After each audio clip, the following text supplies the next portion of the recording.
I think I'll get started with a few housekeeping items.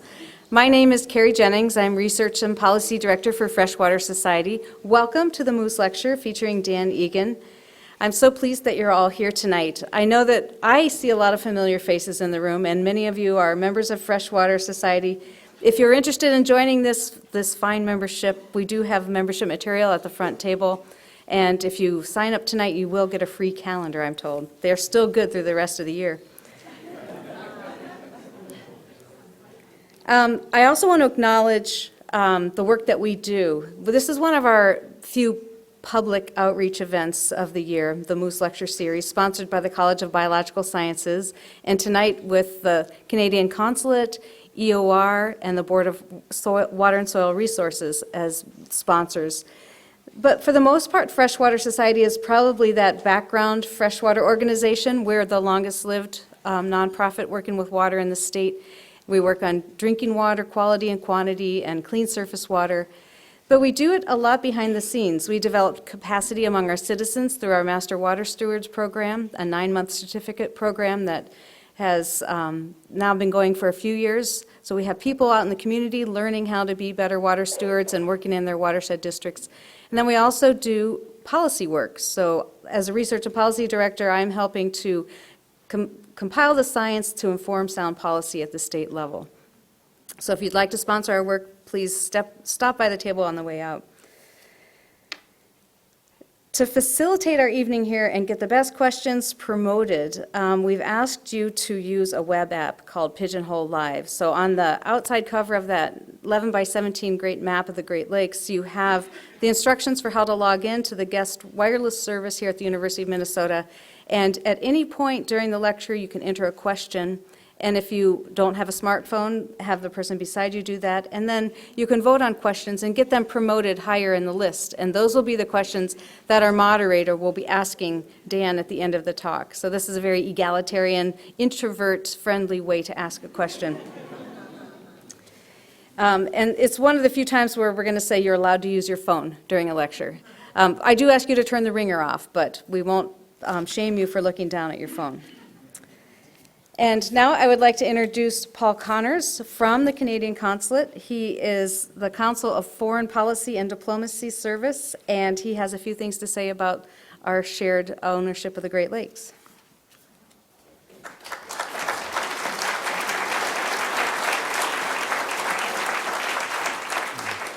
Thank you. What a great crowd. Nice to see a full room on this rainy night, a testament to the work of the Freshwater Society and a testament to the interest in Dan Egan and his book, which I had the pleasure to read this weekend. There's no closer or stronger partnership between any two countries in the world than the partnership between Canada and the United States. You can see this partnership in our shared history, you can see it in our integrated economies, and of course you can see it on the environmental front because we share airsheds and watersheds, the most prominent and largest and important of them, although they're all important, being of course the Great Lakes. Throughout our history at the Canadian Consulate General in Minneapolis, we partner with groups in Minneapolis and our other 4-state territory to work on policy issues of interest. And I'm delighted to say that over the years we've had occasion to work with Freshwater Society. We love their work, boiled down to 3 words: conserve, protect, restore. It's just wonderful. And I'm wondering if we can give them a round of applause for all the work they do.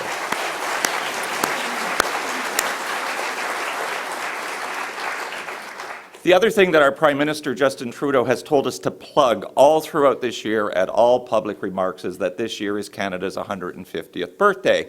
So, thank you.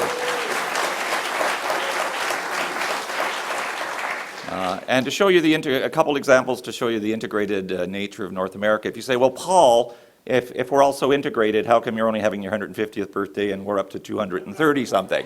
So here's an integrated way to look at North America. There wasn't 13 British North American colonies, there was 17. And in 1776, the 13 to the south said, we're out of here, Ma.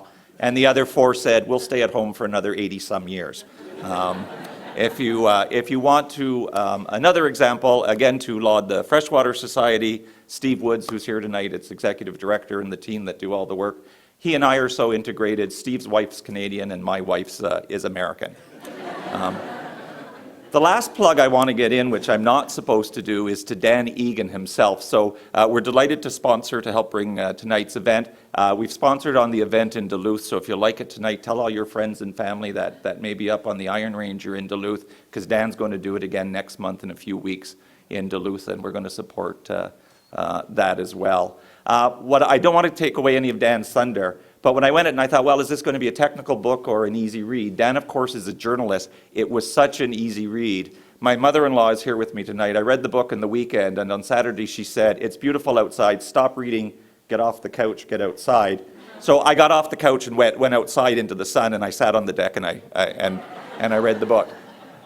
Dan's such a good storyteller. Let me just give you a couple tidbits to encourage you to check out his book further. An American tidbit, after reading that book, I now know why Atlanta is geographically located where it is, and it has nothing to do with the traditional reasons that we found towns or cities, which is around a river or a body of water. It has nothing to do with that, and that has implications, as you'll find out in the book. Now, the one, for me, House of Shame, a bilingual Canadian, all my life driving around Montreal, I would see the Lachine Rapids on the St. Lawrence. And if you ask me, well, what's Lachine? And I said, oh, it's probably the last name of some French Canadian from a couple centuries ago. And then if you said to me, Paul, how do you say China in French? I would have said La Chine.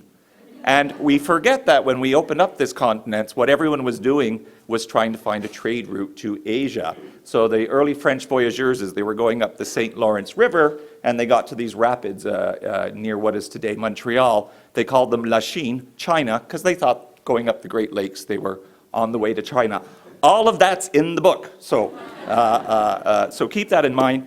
Thank you very much to the Freshwater Society, and it's delightful to be with you here tonight. Thank you.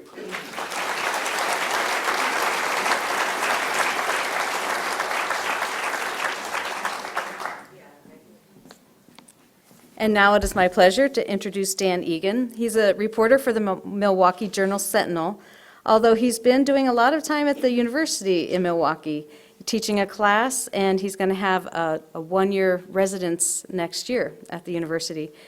He has won the Alfred DuPont Columbia Award, the John B. Oakes Award, the AAAS Cavell Science Journalism Award, and another award I'm not going to read here. He has been nominated twice for a Pulitzer, and I think you'll find his storytelling just really enthralling. He is living in Milwaukee with his wife and 4 children, and right prior to this event was texting home to make sure that they were being taken care of. His wife is serving jury duty today, and he was a little distracted right before the lecture. If you didn't get a chance to meet him beforehand, please find him afterwards and get a book signed. So, Dan?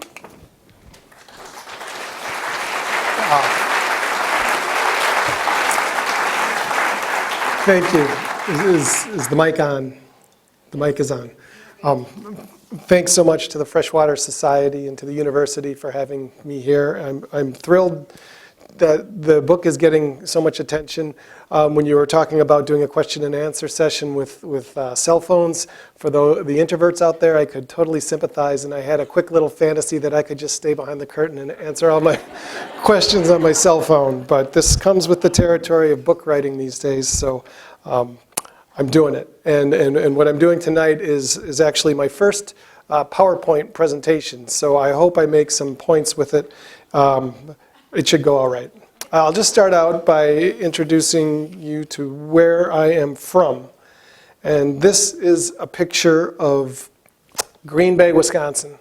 And that is the Fox River. And that is one of the most heavily industrialized rivers in the country, on the continent, if not the world. I believe the latest count, even with the contraction in the paper industry, there's still some 24 pulp and paper mills on the river. I was born in 1967, which made me a pretty rambunctious kid in 1975 to 79, and these were the days that I played down on the Fox River, and it drove my parents crazy. And it wasn't because they were afraid I was necessarily going to drown. It was kind of like playing at the dump. I mean, that's grim, but it's true. The river was pretty filthy, but it was my river, and it was my friend's river.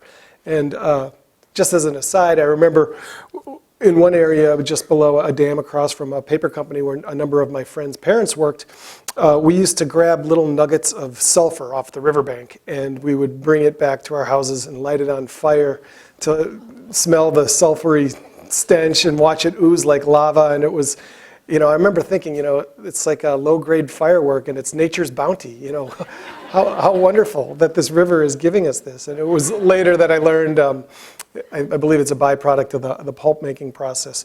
So that's an early memory I have of the Great Lakes, and I'll call this the Great Lakes because this river feeds the Bay of Green Bay, which is an arm of Lake Michigan. That's one memory, but another memory, many memories I have come from the Door Peninsula, from my home in Green Bay, barely an hour north. And here is a picture of Lake Michigan. I believe this is actually over in Frankfort, which is on the Michigan side of Lake Michigan. But this is what the lake of my youth looks like in my mind. I spent a lot of time swimming. My parents weren't worried about me swimming in that water, fishing, boating, and just really having the lakes being imprinted on my psyche in a way that I didn't really recognize until after I graduated from college. I went to college in Michigan, and then I went west. And I took a job at a newspaper in Idaho. And this is relevant because it really kind of shaped how I've approached my career ever since. And this happened largely because of one fish named Lonesome Larry. Lonesome Larry is a Snake River sockeye salmon. And in 1992, when I started my first job in Ketchum, Idaho, which is in the center of Idaho, not far from a place called Redfish Lake, so named for the Lonesome Larrys of the world. This lake was the spawning grounds for Snake River sockeye, which are a unique species. They migrate some 900 miles inland from the ocean and almost 7,000 feet upstream to spawn. And there used to be tens of thousands of these fish coming back, hence the name Redfish Lake.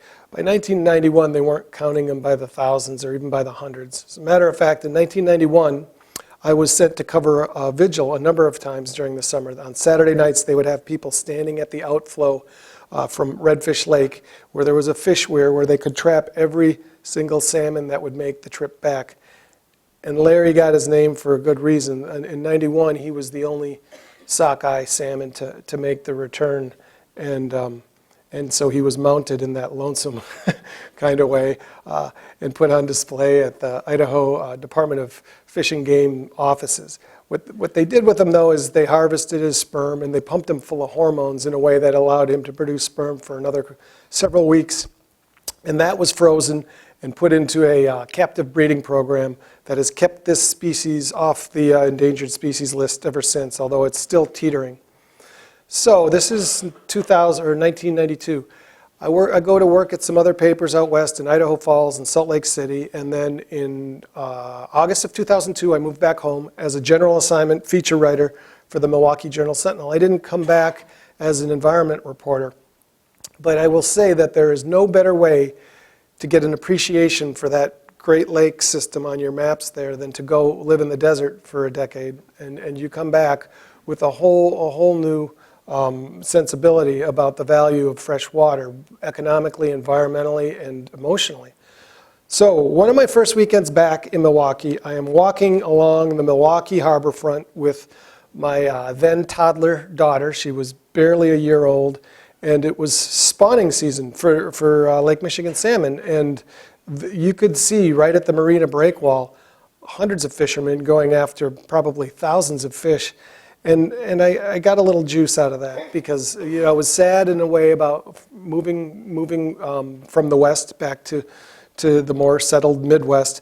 But I was thinking, I remember that day that at least my daughter's going to grow up in a place where they aren't counting salmon with their digits and they're not keeping them alive by cross-generational breeding and cryogenically freezing sperm and eggs, that this is a much more natural system and it's vast.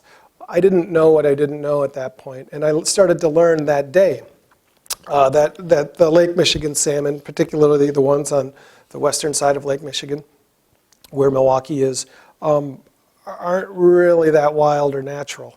They're raised in hatcheries, they're planted for the specific reason to be caught. They can't spawn in the waters of western Lake Michigan and in a lot of areas around the Great Lakes because the rivers and the streams are too polluted. that day, some of these fish were trying to fin their way up boat ramps at the marina onto the parking lot because, the spawning drive was so strong to swim always upstream. And that blew me away. That and this idea of Lonesome Larry just made me want to tell the story, because I told many stories about Western salmon, about Great Lakes salmon. So I went back to my office and I asked my editor if I could write a story about the salmon stocking program. And he said, well, everybody knows that. And, being a reporter, one of your big jobs is to decide what everybody knows and what everybody doesn't, and to not believe somebody when they say something like that, even if he is your editor, and a great guy if he ever finds this on the internet. But I asked around in the newsroom and with my neighbors, and it turned out that very few people knew the history of the Great Lakes salmon, which is really only about a half a century old, and they were planted to deal with an invasive species that was a problem because of another invasive species. And I pretty soon learned that this wasn't a story just about salmon. It was a story about the history of the Great Lakes. And, we know a lot about what happened to the lakes in the 20th century, by the middle of the 20th century, due to the industrial polluting. But the story that I decided to tell is kind of post-Cuyahoga River fire. After we got the Clean Water Act, what happened? And I can make the argument that what's happened since is just as tragic, and is in some ways is fixable, or at least we can start making steps, much like generations of the past took the necessary steps to restore our lakes from 2 centuries of wanton industrial excrements. So I decided to distill this problem in the book. So I started working on these stories in 2003, and this book is the sum total of more than a decade's worth of reporting. And in the book, I couldn't really reproduce 12 years worth of newspaper stories. I had to tell one story. And the way I try to get at this story is there's a front door and a back door to the Great Lakes. While they span, if you look at that map, I spent some time noodling around trying to figure out exactly how big is that? What is something somebody can relate to? And I found somewhere, not Wikipedia, but I'm sure it's there, that the Great Lakes span 94,000 square miles, which is basically the size of the United Kingdom. They're huge. There's a reason they're the world's largest freshwater system. There's nothing like them on the globe. But importantly, big as they were as isolated in many ways as a pond in the North Woods. And that's because of this line you can see on the map, the outside line. That's the Great Basin boundary. And for many years, thousands of years, these lakes were protected from waters beyond that outside blue line by 2 primary geographical features. On the west, we had what they call a subcontinental divide, which I don't think does it justice. It should be called a continental divide every bit as much as the Rockies, because that line separates waters from the Mississippi River Basin, which spans 40% of the continental U.S., from the Great Lakes. Every drop of water that falls left of that blue line ends up in the Gulf of Mexico. That's the back door, or that's the back wall. We'll talk about the door in a little bit. On the front end, we had Niagara Falls. I think it's 170 some feet tall, and these falls insulate Lakes Michigan, Huron, Superior, and Erie from the outside aquatic world. Almost, things can spill out, but nothing's going to migrate up there. Nothing's going to be able to swim up the falls. So there was no way for the lakes to interact biologically with other aquatic species because of the falls. And then below the falls, we have Lake Ontario. It's great that this map was provided. I didn't know this was planned, but it's helping me. Lake Ontario, and if you look at this map, it looks like there's a straight shot out to the ocean, and there is. It's the St. Lawrence River. But that river is not that flat in real life. It's not two-dimensional. It drops some 285 feet by the time it gets to Montreal. And by comparison, to go inland, up the Gulf of St. Lawrence, up the St. Lawrence River to Montreal, you can go 1,000 miles from the Atlantic Ocean and only gain 18 feet. And then you go less than, I think it's 200, it might be 187 miles between Lake Ontario and Montreal, and it's 285 feet. So that was another big obstacle to species mixing with the outside world. We didn't like, well, we might have liked that, but we liked the idea of something better. And that was to carve a nautical or a navigational corridor out to the Atlantic Ocean, because it's tantalizing on this map. And this is an Army Corps map from the 1950s, I believe. I mean, it looks like Mother Nature's pretty much done the job for us. And if we could somehow get boats to come not just from the East Coast, but from around the world into these Great Lakes, given the vastness of the region, given the population of some 40 million people, and the Rust Belt notwithstanding industrial might that we still have, but particularly in the middle of the 20th century, we could, really unleash some economic firepower. And this wasn't just America. As a matter of fact, Canada was the biggest proponent of the seaway construction for many, many years. As a matter of fact, work on what would become the seaway began as early as the 1700s. We started chewing our way slowly inland with channels and canals and locks to bring bigger and bigger boats up into the lakes, into places like Green Bay, Chicago, Buffalo. Still, even by the 1930s, the size of the boats that could make it out to the ocean were relatively tiny. And it was in the 1950s, after Canada decided that it was going to build the seaway on its own, that the US decided to go along with it. And what the public was promised at that point probably was unfair. And it's because people in Green Bay and in Duluth and in Chicago were being told that their cities were about to turn into world-class ports rivaling anything that you would find anywhere else in the world.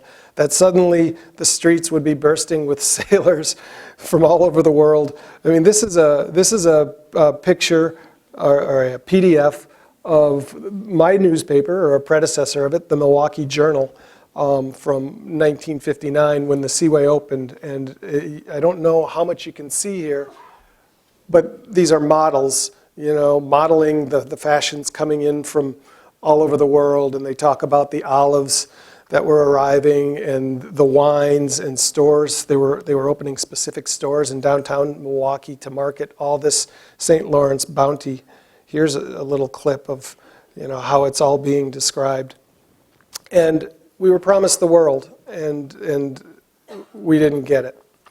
The problem is that the Seaway was ultimately, there's two primary problems. First, the Seaway was built on the cheap.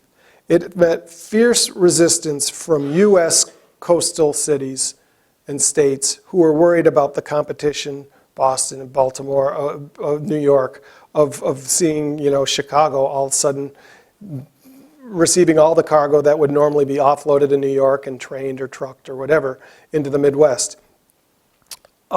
We built it small because prior to the Seaway, and it's the nomenclature is a little bit difficult. I'm just going to back up real quickly. The St. Lawrence Seaway is technically the lock and channel system below Lake Ontario. Between Lake Ontario and Lake Erie, where we have Niagara Falls, the Canadians built the Welland Canal. The first Welland Canal opened in the early 1800s, and it was steadily expanded till the 1930s, and to the point where it could handle, for the time, big boats. They're 700 feet long, almost 80 feet wide, but these boats were like oversized ships in a bottle because they couldn't get out the St. Lawrence River. That's why we needed the St. Lawrence Seaway. Well, when it came time to build the Seaway, rather than expand the Welland Canal locks, they decided to build Seaway locks to match those locks. And the last version of the Welland Canal was built in the 1930s. And that basically locked the Seaway into servicing a fleet that basically reflected the world's fleet in the 1920s and the 1930s. So in a lot of ways, it was obsolete the day it opened. And it's been getting relatively smaller ever since. I'm not diminishing the importance of the Seaway. It is a critical navigation corridor to move goods between North American ports. But 95% of the traffic that happens on the Great Lakes and on the Seaway locks is North American destined and North American launched. Less than 5% comes from overseas. And that's just because the world's fleet's just been getting bigger and bigger. But these are big boats. I've got a couple pictures here that show you. So this is, I believe this is the Eisenhower lock. Canada built most of the seaway locks. The US built 2 of them because they wanted a say in how the seaway was managed, and this was during the Cold War, and they didn't want anybody to have their own set of keys to the continent, not even our great friends, the Canadians.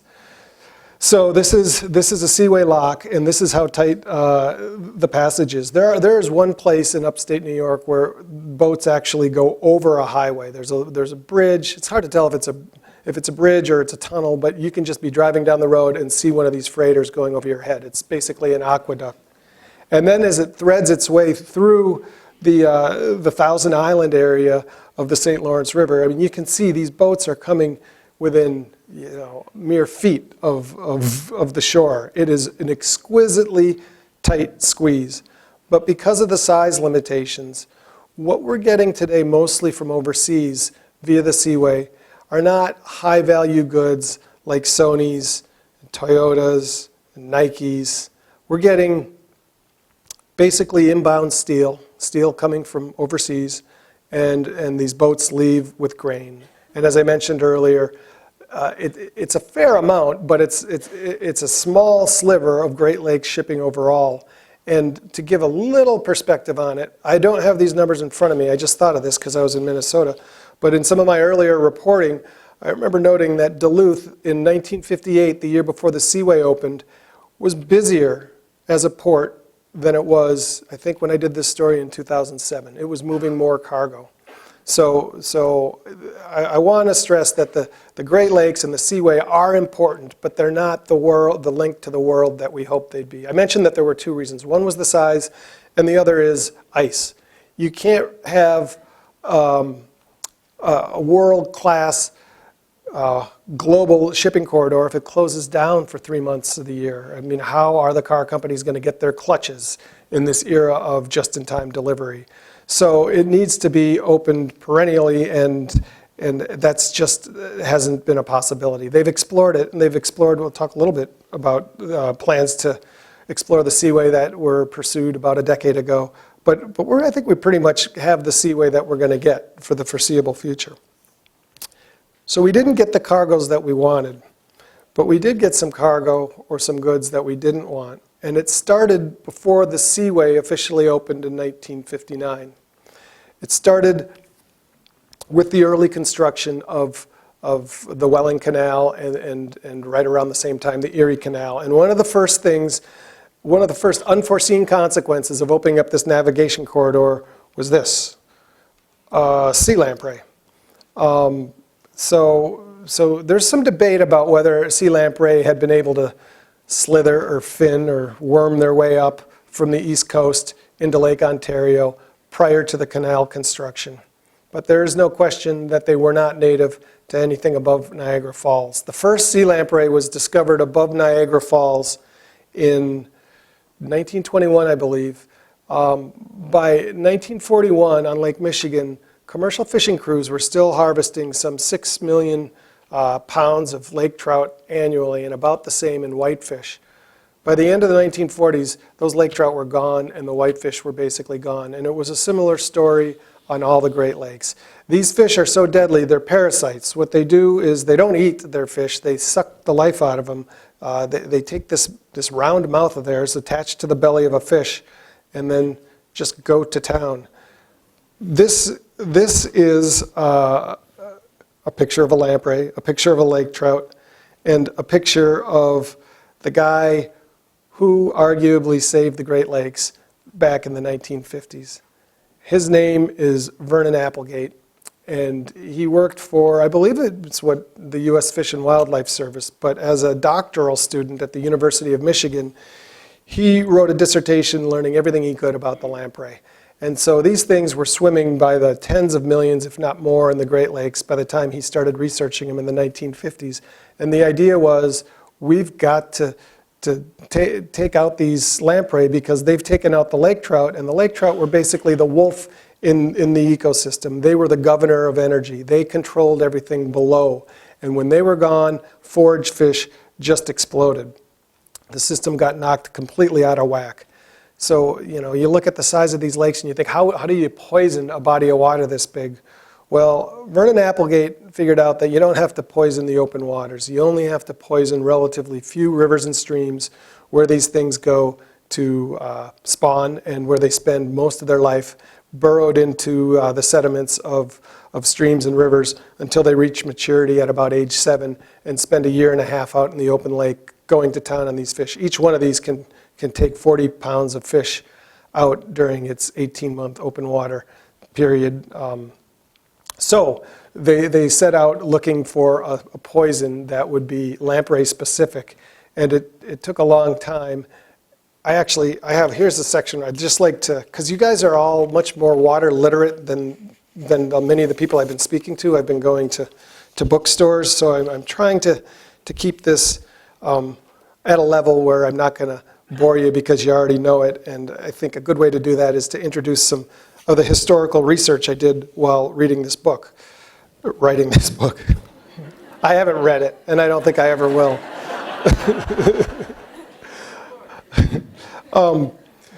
So what they did was, I think it was a 3 or a 4 year odyssey up on Lake Huron, on the tip of the Lower Peninsula, east of, I believe that's Mackinac Island or a neighboring island, but just up on the tip of that peninsula, they went to a converted life-saving station and started testing chemicals. And the idea was to put them in jars or tanks, lamprey, with a poison, with some freshwater fish. And they typically used trout or bluegill as basically proxies for everything else in the water. And the idea was, let's find a poison that'll take out the lamprey, but allow the other fish to survive. Lamprey are uniquely vulnerable because they're a really, really, really old model. They haven't had a real evolutionary tune-up in almost 400 million years. And this has left them with a crude liver, which leaves them with an Achilles liver, I guess. So they were on a blind hunt for the perfect chemical that could poison a stream and kill all the lamprey and allow all the other aquatic life to survive. And here is a little section in the book where I went and found one of these guys whose job was to poison the lamprey. Cliff Cortman's job was to weigh and mix the powders that arrived from chemical companies around the world. Quote, "All I got was little bottles with a skull and crossbones on it," Cortman told me. He had no college education and was hired initially as a janitor. He said he and the other chemical testers worked with little protection beyond white lab coats and sometimes safety goggles or a mask. Cortman remembers how one day he stirred a white powder into a beaker and, as he was walking across the room to put it into the lamprey jar, the solution went poof, literally evaporating into the laboratory air. So he tried again, and it happened again. Other chemicals were so pungent the room would have to be evacuated. This went on for more than 2 years. Quote, "Imagine testing 40 to 50 unknown chemicals daily," he said. "You just have to keep at it." Cortman recalled the day he said he opened bottle number 5,209. It was dumped into the jars with the lampreys and the 2 other fish species, and it didn't take long before the lampreys went limp. The trout and bluegill kept flitting about. Quote, "That one was pretty something," Cortman recalled more than a half a century later. That one put the scientists on the path to save the Great Lakes. On July 26, 1957, the Milwaukee Journal broke news that the blind and desperate hunt for the perfect lamprey poison had succeeded. The first application of it in the wild happened later that year under the cover of darkness on a tiny creek near Sheboygan, Michigan, with, quote, "almost the secrecy of a nuclear project," according to a local newspaper article at the time. Precise dosages of the chemical were pumped into the creek, and in the following hours, just as Applegate's crew of lamprey chokers had hoped, thousands of the nightcrawler-sized lamprey surfaced lifeless from the stream bed with no ill effects to any other fish in the area. Applegate described the scene that night as a, quote, "real purty," P-U-R-T-Y, sight. Quote, "By midnight, The weary crews returned to Sheboygan for hot lunches. The lid of secrecy was lifted a bit. There were hints, knowing glances, the newspaper reported. The lamprey had had it. It took about 10 years, but by the mid-1960s, they had gotten the lamprey population down to about 10% of its peak. And this left open the opportunity to return a predator back to the lakes and restore some balance with all the little fish that were left unchecked without a key predator. A natural answer would have been lake trout. They were the native kings, and remnant populations of them still persisted up in Lake Superior. But people had other plans, and they got other plans because in the wake of the lamprey came another invader up the same river channels from the Atlantic Ocean as well. And this is the humble and troublesome alewife. I am sure many people in this room remember the dark days of the alewife infestation, back when Lake Michigan was believed to be basically 90% alewife in terms of biomass. For every 10 pounds of fish swimming in the lake, 9 pounds were alewives. And while they were exceptionally good at breeding in the lakes, they were a true anadromous, partly saltwater fish. They spent their adult portion of their life in the Atlantic Ocean, typically. They were constantly under stress because they were a saltwater fish. They could live, but they couldn't live that well. So they would die off by the billions. And the problem came to a peak in the summer of 1967 when Chicago basically suffocated under a mound of rotting fish flesh. And I'll read a short account of that too, because it gives me a real appreciation for the newspaper people of the time. I think they had a little more latitude to write with flair than we have today in these tight news holes. Okay. Yet nothing was like what washed ashore that July, and Chicagoans would never look at their lake the same way. The inland sea that had sustained them for more than 100 years with a marvelous array of native freshwater fillets suddenly started retching millions of pounds of inedible flesh that smelled like human waste. The saltwater native alewives were fantastically good at breeding in the Great Lakes. It just happened that they weren't so good at living in them. In the next several weeks, an army of hundreds of workers across the southern end of Lake Michigan were using shovels and bulldozers to remove the flesh. Chicago workers reported within the month that they alone had disposed of enough alewives to cover 2 football fields 500 feet high. But even the city with big shoulders couldn't shovel fast enough. This is how one UPI News report characterized the losing battle. Quote, "Chicago was running out of places to bury dead fish, out of money for their removal, and out of people to do the work. A dozen Park District employees quit their jobs in olfactory disgust. Morale among those remaining was described as low." So the lakes were broken in a big way, and they needed a predator, and the federal government had an interest in restoring lake trout. But the Great Lakes states, or specifically the state of Michigan, didn't want to go in that direction. They saw this as an opportunity, this alewife infestation, as an opportunity to give the lakes basically an upgrade.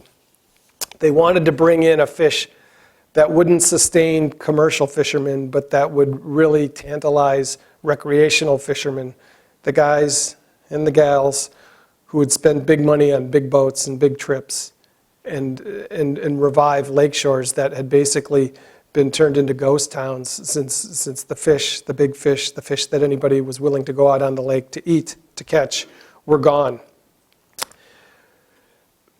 Like Vernon Applegate saved the Great Lakes in terms of knocking out the lamprey. There was another Michigan biologist, a guy named Howard Tanner, who had his own vision for the lake, and that was it could become the world's greatest salmon fishery. Now, I interviewed him several times, and he's a great guy. He's very generous with his time and with his wisdom, and for the time, this was a great idea. You could get rid of the alewives, and you could create a sport fishery that was like nothing the Great Lakes had ever seen. He resents, Howard Tanner, who's in his early 90s, he resents the idea that he was brought in to get rid of alewives. The analogy he gave me was, if a rancher comes across an island that's filled with grass, chest-high grass, do you think he's going to think, I could put some cows on that and get rid of that grass? He said, no, he's going to think, you know how much steak I can raise off that island? That's exactly the way he looked at the alewives, as an economic opportunity, not a biological mess. So he had grown up in Michigan. He spent the early part of his career out west, where many of the waters managed are reservoirs. They don't come with their own fish necessarily, so stocking is a big part of the culture, stocking whatever you want. And so this created relationships between state fisheries biologists in a manner that they would share what they were raising in their various hatcheries across state lines. And he had these relationships when he arrived back in the Great Lakes, and he was told by his new boss to do something spectacular. He could pick any fish he wanted, basically. And so he decided unilaterally, I mean, he consulted his boss and he worked with his underlings, but this is the guy who decided that the Great Lakes would become a premier salmon fishery. They considered striped bass, but figured that Pacific salmon would probably do a better job. They didn't know how it was going to work out. They just thought it was worth a try. Now, you got to think about somebody doing this today. Suppose Wisconsin wanted to stock snakehead in Lower Green Bay because it might get rid of some fish that's plaguing Lower Green Bay. And the consequences, would stretch all the way out to Montreal, potentially. And so consultations would be undertaken, and hopefully a consensus would be reached, and they'd say no. But no, you would think that they would work together. But back in this time, they didn't work together. Michigan went it alone. And this is the last little section I'll read. But this is the day that Howard Tanner put salmon in the lakes. On a gray, snowy April 2nd, 1966, Tanner, wearing a tie and an overcoat, I've got a picture of him for you. There's him wearing a tie and an overcoat instead of the cowboy hat that he was fond of wearing in the field, took a microphone on a makeshift stage on the banks of the Platte River flowing into Lake Michigan southwest of Traverse City. Dignitaries sat on card table chairs behind him for a brief ceremony before a state legislator picked up a ceremonial golden bucket and dumped a load of finger-sized cohos into the river. Later that day, Tanner tipped his own bucket of coho into a nearby creek, one of the very creeks where Ernest Hemingway had fished for a trout a century and a half earlier, half a century earlier.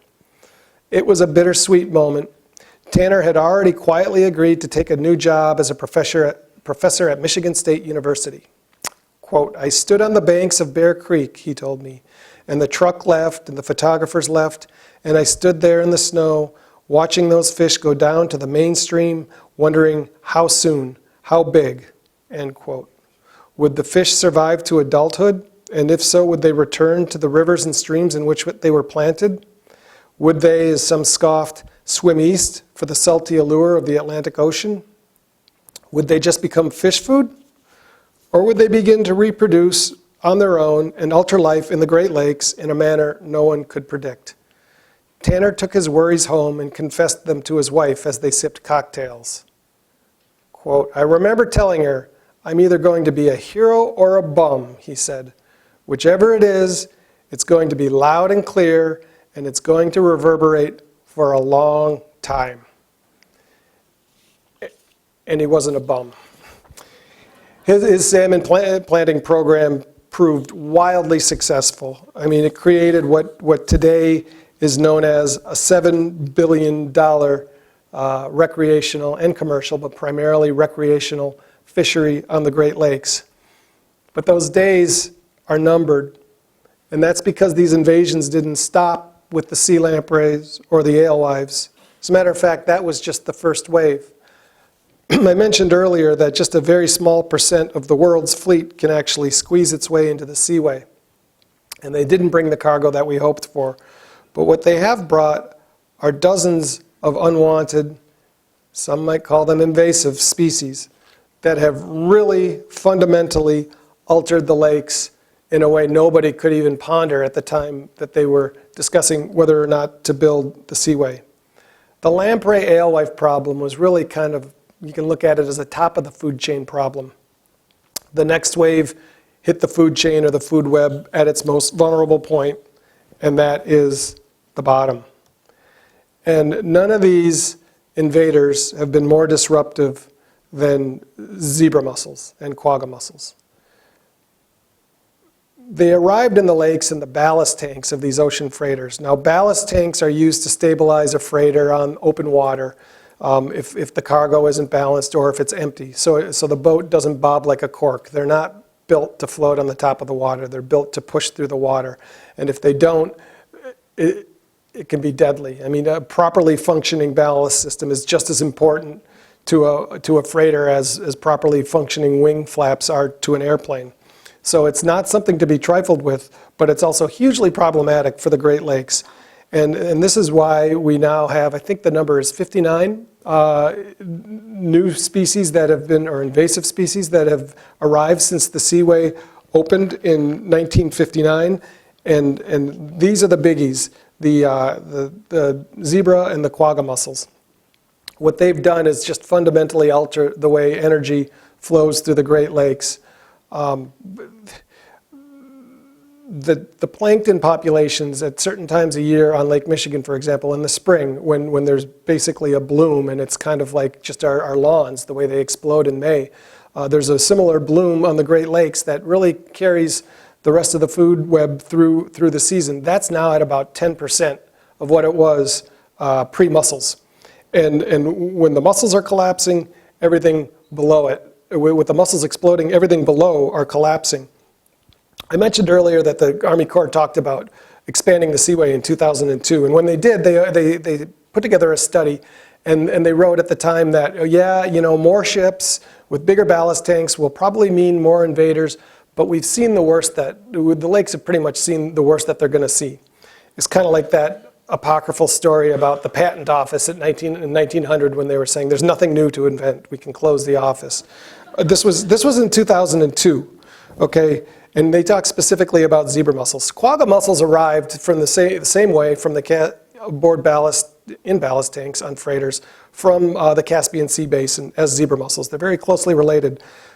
They arrived at about the same time, and they laid low for a while. And this is what's so vexing about these invasive species, because they can be here for a while before they're a problem. And for whatever reason, all of a sudden they explode. Maybe they're working in concert with other organisms, or maybe conditions are just right, so they can get a bumper crop one year and reach a tipping point and take over.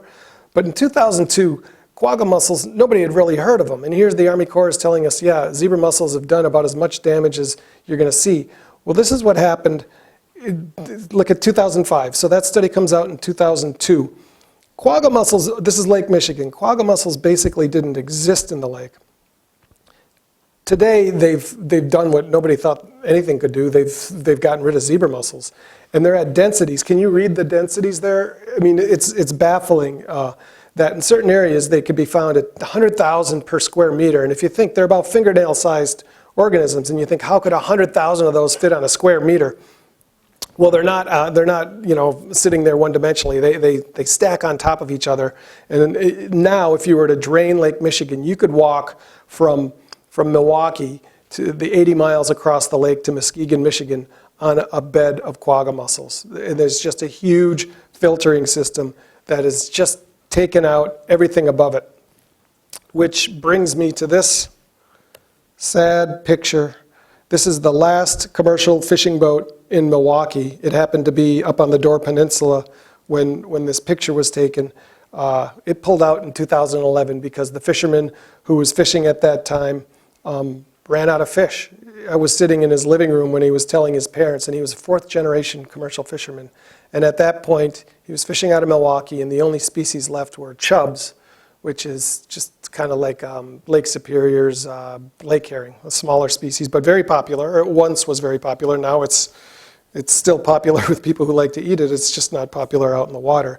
They're basically gone. He can catch more fish, this commercial fisherman who left, he went to Alaska. He can catch more fish in a day today than he could catch all year long in Lake Michigan. And he told his parents, I'm not leaving this lake, and they were literally sobbing as I sat there. He said, the lake left me, it's gone. And that was kind of a sad moment, but it's not all sad. It's not all gloom and doom. But I got to get to the back door first. Okay, so that's where we'll stop at the front door for now. The back door, if you look at your map, you've got Chicago. And there was a time when this divide came within about 5 miles. This subcontinental divide came within about 5 or 6 miles of the shore of Lake Michigan. And that's because the Chicago River was really not a big city river. It was more of a creek, and Chicago was using that river to dump all of its waste, both human and industrial and stuff from the stockyards. And it just wasn't a big enough, that was common sewage treatment in the 1800s and early 1900s.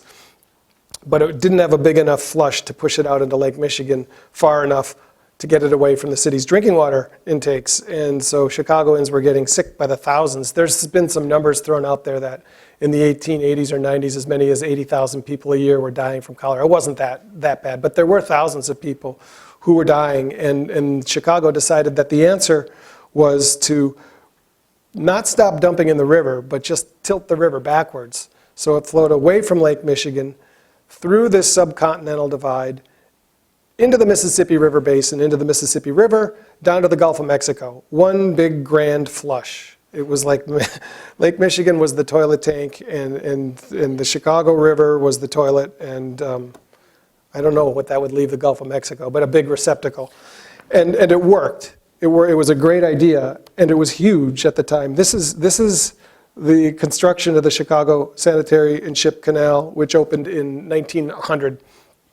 It is, I believe, about 27 feet deep, and in places it's as much as 120 feet wide. It can carry up to 10,000 cubic feet per second of water, which is roughly 6 or 7 billion gallons of water a day. And so this was, again, the seaway was a good idea in the middle of the 20th century, and the salmon were a good idea in the 1960s.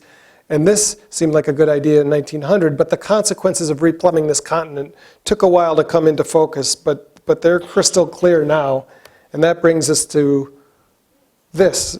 It is a bighead carp, one of 4 species of Asian carp that were brought into the United States in the 1960s and early 1970s. 2 of these species we're particularly worried about, the silver and the bighead carp. They are migrating up from the Mississippi River Delta area toward the Great Lakes, and the only thing that's keeping them at bay and out of the Great Lakes, I'm sure you've heard of this, is an electric barrier on the Chicago Sanitary and Ship Canal. In the book, one of the things that I do that hadn't been done, well, I did it for the newspaper, for the Milwaukee Journal Sentinel first, was I went and found out where did these first fish come from and how did they get loose. And it turns out we have our federal government to thank for this. In the early 1970s, a private fish farmer imported 4 species of Asian carp, and he only wanted one, and that was a type of grass carp that eat basically seaweed, vegetation growing on the bottom of a pond, and he wanted them to clean up his fish farm. He got 3 other species, black, silver, and bighead, and he turned them over to the Arkansas Game and Fish Commission. And they should have killed him, or they could have killed him. But they decided to see what these things were all about, and they killed all the black carp before they could get them to reproduce. Then they flew in a guy from the UN, and I found all this out. It's in the archives of one of the state universities, the name of which slips my mind right now, but they brought in an aquaculturist named S.Y. Lin he was a UN guy posted in DC, but he was a Chinese native. And he came in and bred these fish for these guys.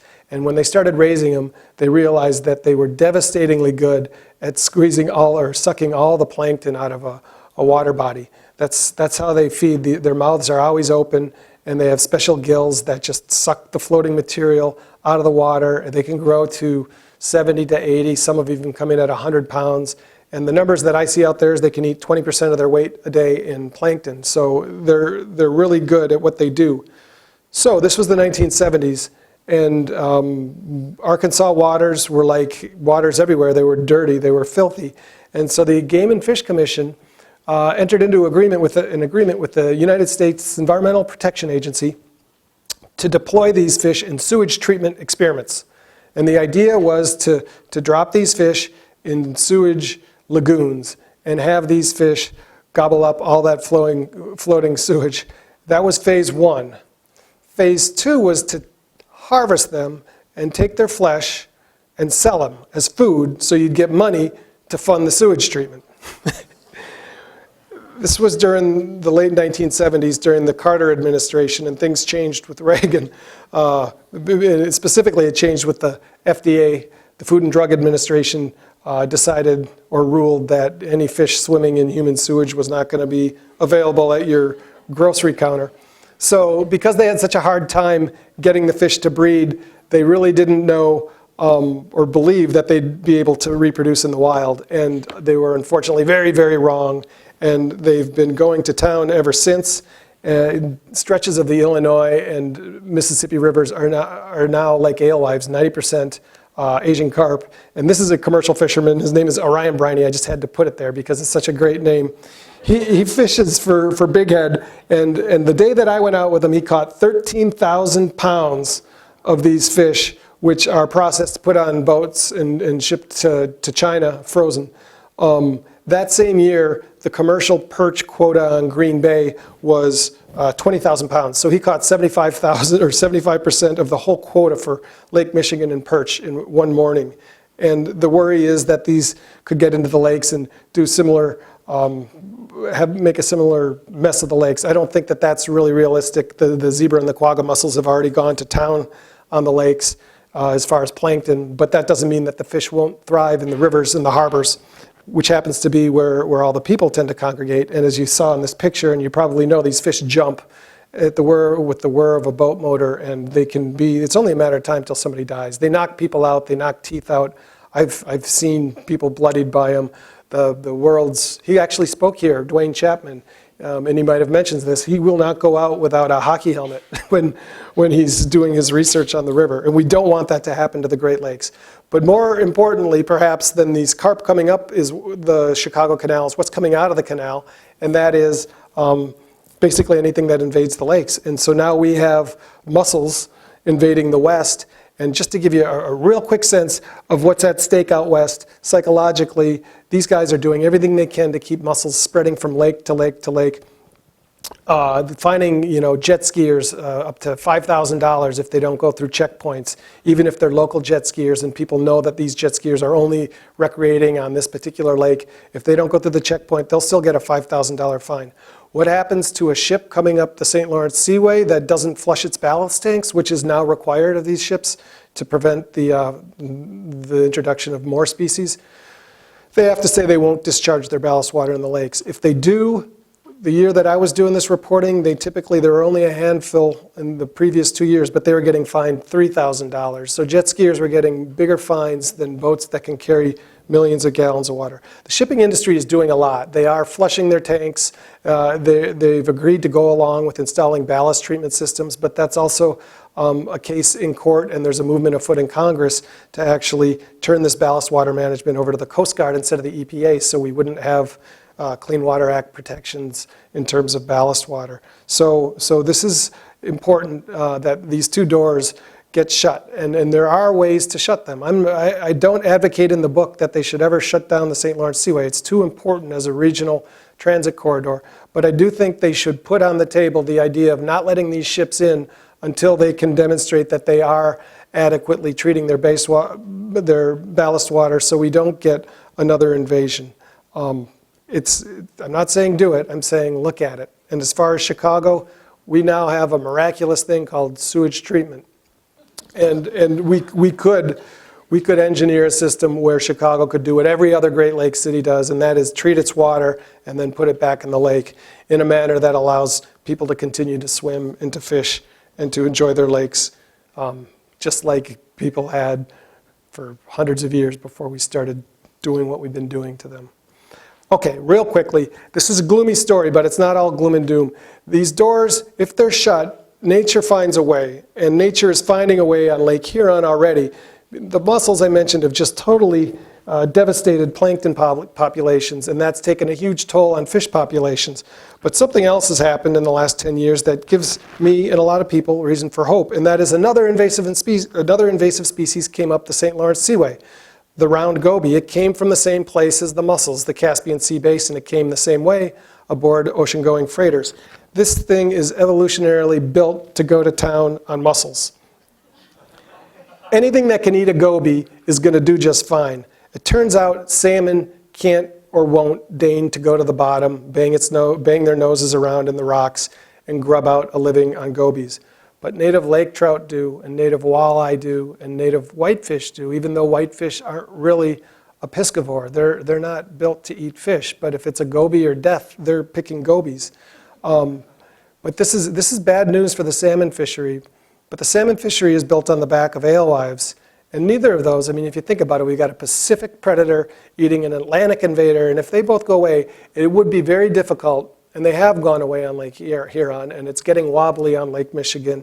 Similar things are happening on Lake Ontario. And this wouldn't happen without a lot of economic hardship, but it does mean that some sense of balance could be restored back to the lake. And we're seeing it. Anything that can eat gobies is doing all right. And this doesn't take multi-million-dollar fish hatcheries, and it doesn't take annual plantings. And it's making me feel good about my kids' future on the lakes again, because you know, nature is, like I said before, finding a way. There's a new balance coming into play. And it doesn't mean that it's all native species. Even introduced species that can eat gobies are doing okay, including brown trout, which will bring me to my last slide. And so I moved back to Wisconsin in 2002 with an 18-month-old. I now have 4 kids, including one 10-year-old John, who caught his first brown trout 2 falls ago. And you know, it's important that kids are engaged with the lake, because if they lose their interest in it, we lose a whole generation and we lose a huge constituency going forward. So that's all I have. Thank you.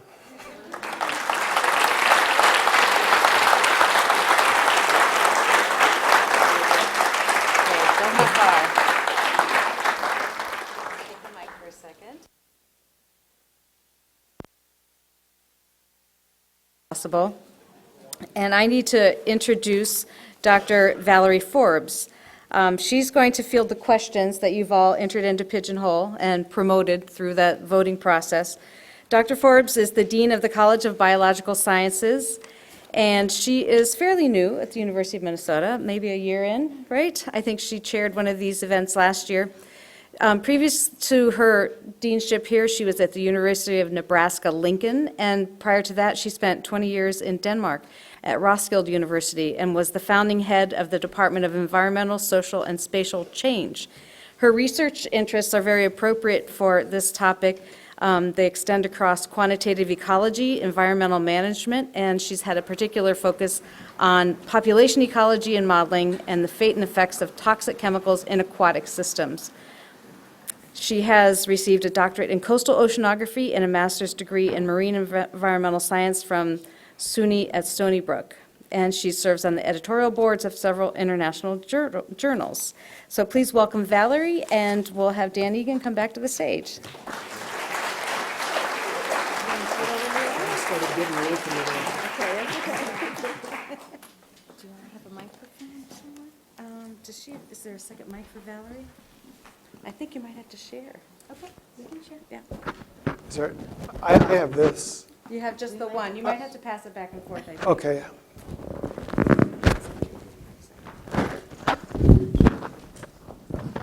I'm going to turn it off real quickly as I...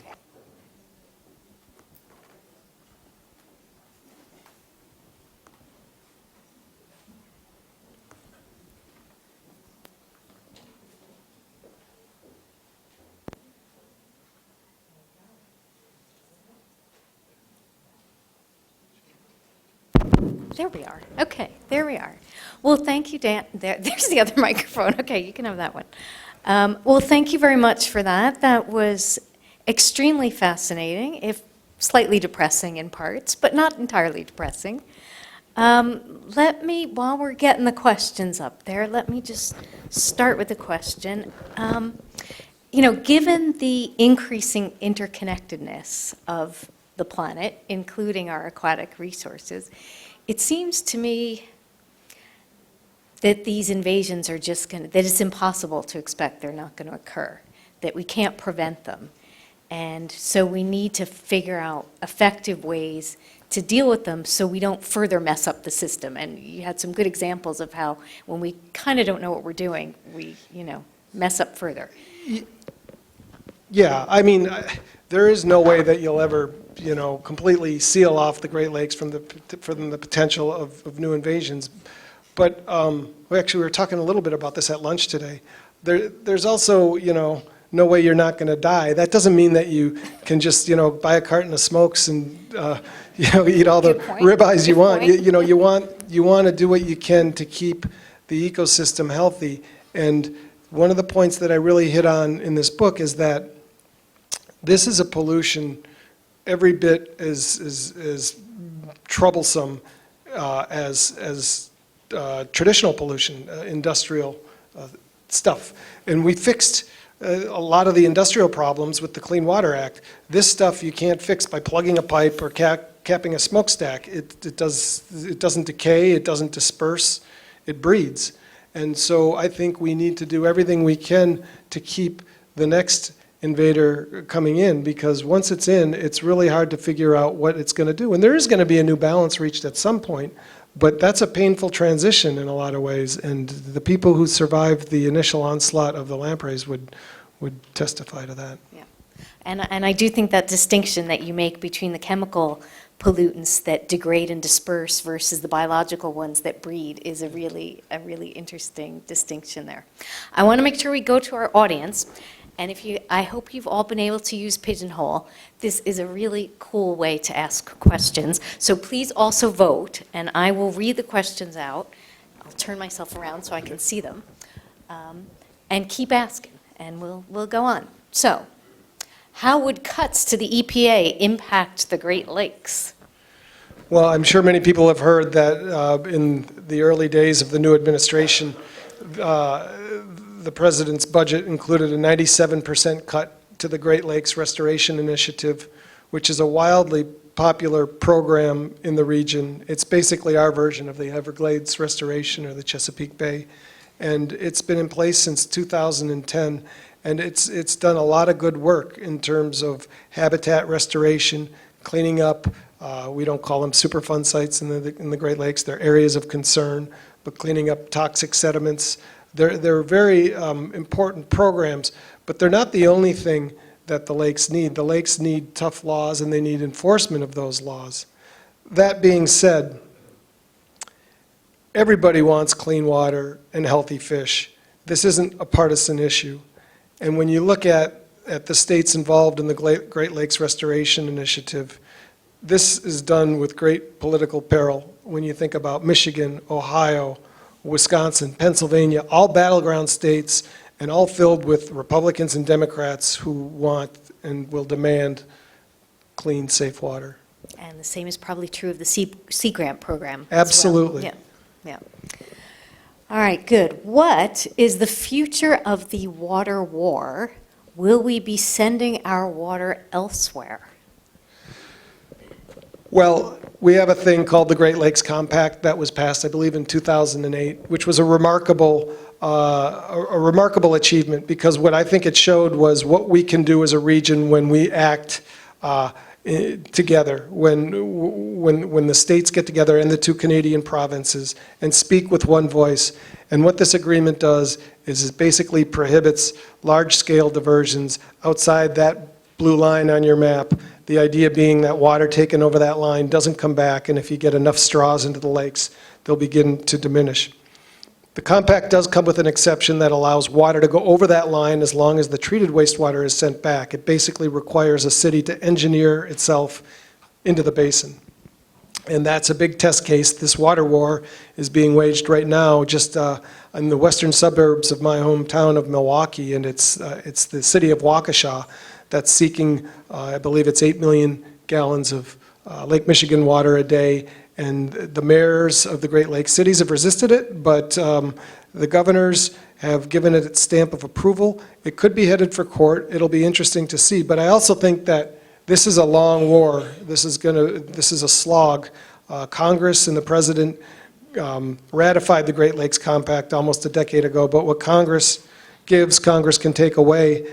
And when you look at where we're headed with, droughts out west and vast numbers of people on the globe in need of fresh water, these lakes are just going to look bluer and more precious as the decades go forward. And I will say, I used to think when I was doing some early reporting on this that it'd be absurd to think that we could appreciably diminish the Great Lakes with some kind of pump and pipe system, until I started doing some work on the volume of oil coming into the Great Lakes from Western Canada, and that stuff is a sludge. It's like glue, and we're moving into Wisconsin, primarily from Western Canada, some 3.1 billion gallons a day, which is roughly the equivalent of the flow in the Milwaukee River, my hometown, in late August. So if we can move rivers of oil, we can move rivers of water, and that's something that everybody needs to remember. Okay, thank you.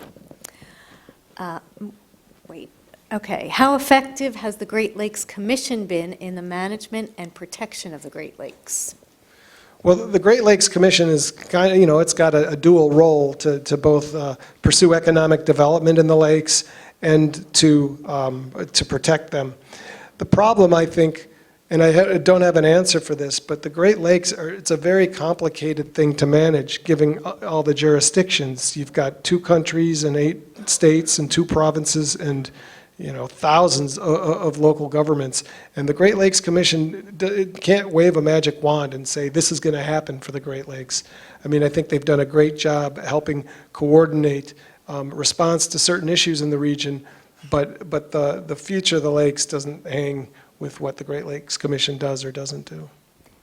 Do you see any changes going forward in what? In management? Yeah. I don't know. I think it may take some sort of crisis to make that happen. I mean, the Cuyahoga River brought us the Clean Water Act. I shudder to think what will bring us, some more effective management system, but it would probably take something like that. Crisis often helps in Crisis. these cases, unfortunately. All right, our next question. What is the single most important action each of us can take to help the Great Lakes? There's a good question. Well, one of the ideas with this book, and maybe it's a little ambitious, but it's to give just a normal person a sense of Great Lakes literacy, to kind of bring people up to speed to what's been happening to the Great Lakes since the 1960s or since the 1972 passage of the Clean Water Act. And I found myself, being a Great Lakes native, what I didn't know when I started doing this reporting. And as I said earlier, when I talk to people and I find out what they know or don't know, you get a sense of where the public is as far as being educated on a certain issue. So I would say the most important thing is to get educated about, what matters. There are certain issues that just flare up on the Great Lakes that grab the public's attention that don't always deserve the attention that they get, where others just kind of run under the radar, and I'm not sure why that is. The other thing I'd say is to make sure that you instill in your children or grandchildren a sense of appreciation for the lakes, because for several years when I was in Milwaukee, they had taken the lifeguards off the beach at the downtown Bradford beach, and it was empty. It was basically a seagull hangout, and that's just tragic because if they're not spending summer afternoons down there, what do they care when they grow up? So I guess I interpret that question as, yes, people want to know, but I have the sense people want to do something. You write your representatives, you come to things like this. I mean, there isn't one lever, one vote you can take or make that's going to solve the problem. But I think just to, speak out, talk to your friends. Well, taking the invasive species signs seriously. Yes, yeah, Which I absolutely. wonder how much people do really worry that, I need to wash my boat or my board or whatever. And that makes a difference, obviously. Yeah, absolutely. Yeah. Okay. So here's a long one. What do you think are important, urgent topics of research for scientists to be focusing on in the upcoming years? I know there's a lot of scientists here, or I'm guessing there are. And they want I'd like to funding, turn the and they want microphone you to, you know, say that their work should be funded. I think ballast water is critical. Okay. Getting a handle on those discharges. You know, I said earlier that the shipping industry has done a lot, and they should be commended, but they also, you know, everybody will acknowledge that that door is still open. It's been, you know, it used to be wide open, it's still cracked open, and we need to get a handle on that, because one new invader that nobody's ever heard of yet, and it can be off to the races, just like in 2005 with the quagga mussels. I also think that the Chicago problem is a big one, and one that needs to be addressed. And it's not going to be simple to solve, because it's not just a matter of disinfecting the Chicago sewage discharges, which up until recently, most of all of Chicago's sewage discharges still weren't treated. They were just sifting out the solids and letting the bad stuff bake out on its way to the to St. Louis and whatever. Well, I won't even mention the beer that they make down there. That's a joke. The water is perfectly fine by the time it gets to St. Louis, and the beer is good too. No, I think clean water technologies, that's important. And I think getting just a better understanding of the fundamental functioning of the ecosystem. People still don't understand exactly what the quagga mussels are going to do. So, Or as you take one thing out, how it disrupts everything else. Yeah. So, a plug for ecology? plug Yeah. for ecology, absolutely. Good. Excellent. I've done my job tonight. I'm good. All right. Have you done any work in how climate change could affect the Great Lakes? If so, please share. Yes, and I will. You may know this because a lot of the research has been done up at the University of Minnesota Duluth, but you know, the big thing with regards to the lakes and climate change is lake levels. And I know most about Lake Michigan, so I'll talk a little bit about that. But since they've been keeping records since the middle of the 1800s, Lake Michigan and Lake Huron, which are actually the same lake, they just have different names, but they're two lobes of the same big lake, which happens to be the biggest lake by surface area in the world. It is, surface area. I won't even mention Lake Baikal. But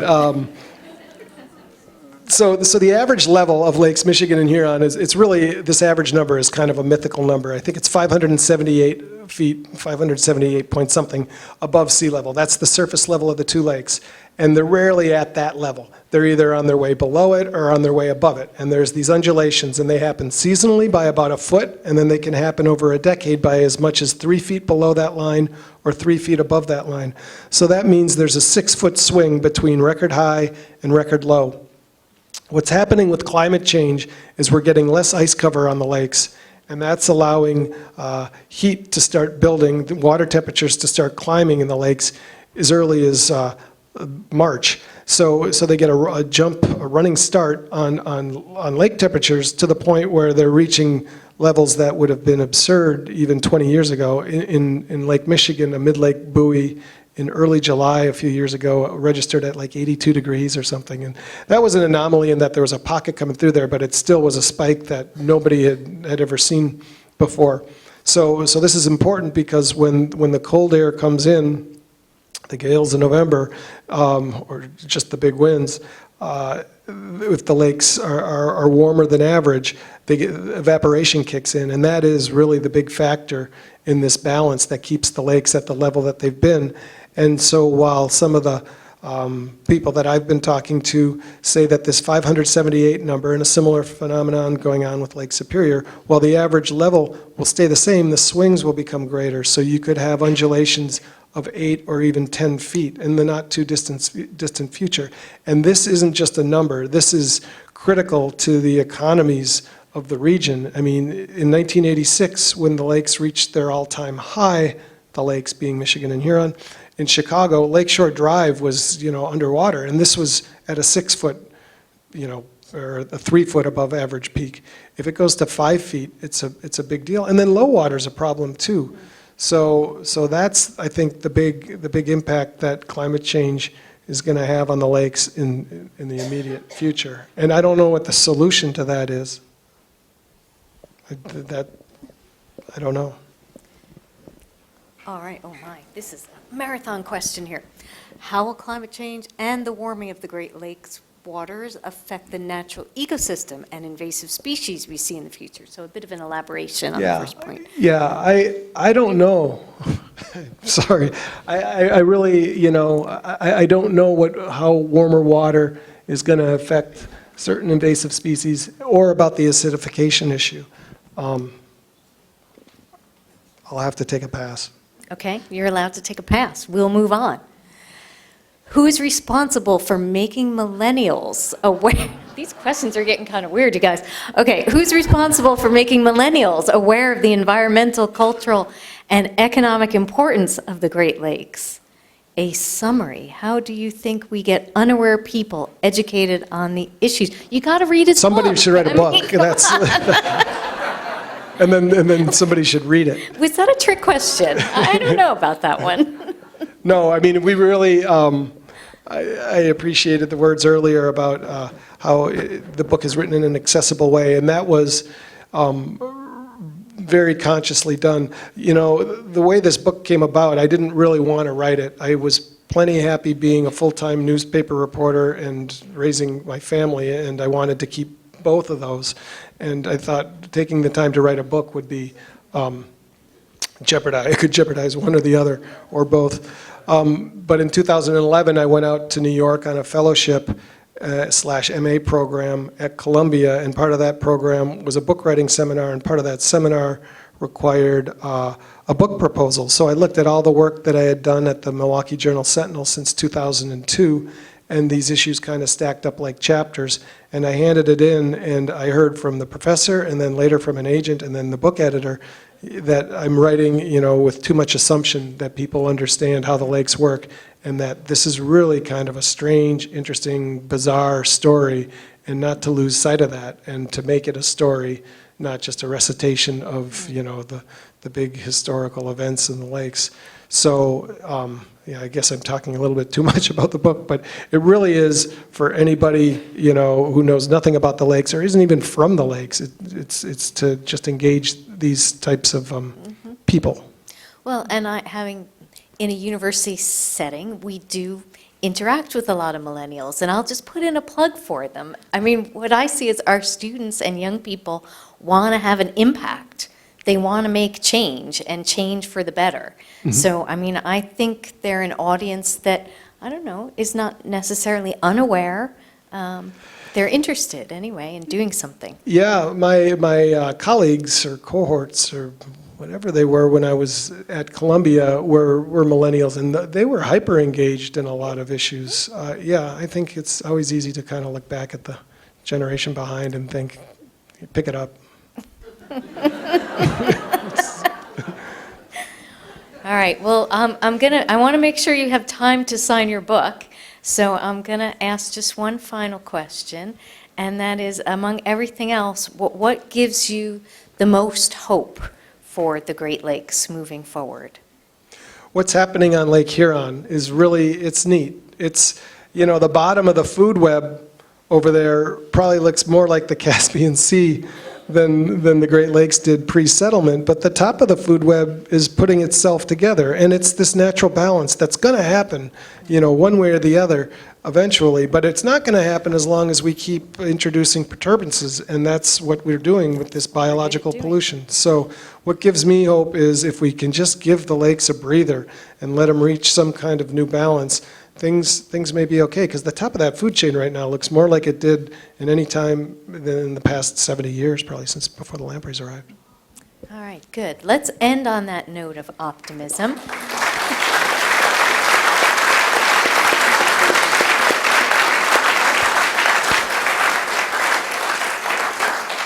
Thank you, Dan. I want to thank the Freshwater Society. I'll thank the College of Biological Sciences, thank our sponsors, and thank you in the audience. There'll be another Moos lecture in the fall, and in the meantime, Dan will be around for a little while signing, so I'll invite you to come out into the foyer. Thank you very much.